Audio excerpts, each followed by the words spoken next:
India actually expanding a high-level Malabar naval exercise to include Australia.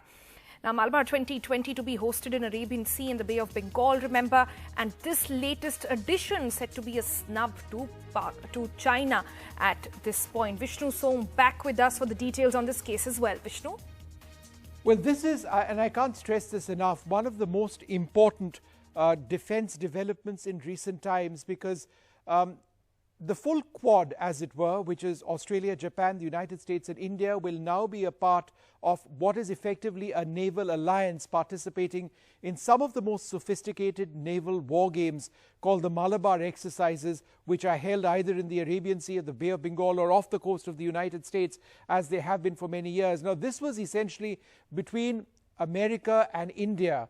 In 2015, Japan joined in, and just a couple of days, a couple of weeks after foreign ministers of the Quad nations, Japan, India, Australia and the US, spoke about the importance of the Quad as a body, as a security entity, comes news that New Delhi has said, look, Australia needs to be a part of these exercises. Now, the Australia point is particularly interesting, and I'll tell you why.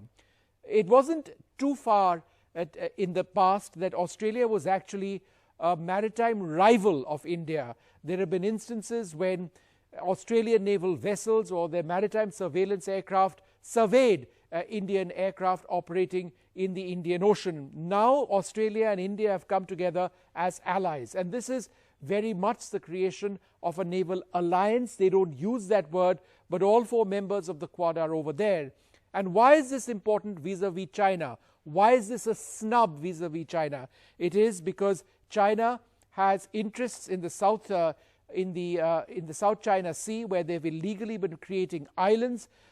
India has also said that there needs to be international movement on those waterways which are disputed among several South Asian nations. And over here in our waters, in the Indian Ocean, China has its warships deployed regularly. They've set up a base in Djibouti. They've got a massive and growing naval presence in our waters. So therefore to have, and remember, the Chinese Navy is the fastest growing navy in the world in terms of the number of warships they have. They could even be possibly the largest navy now in the world. It is a very formidable force.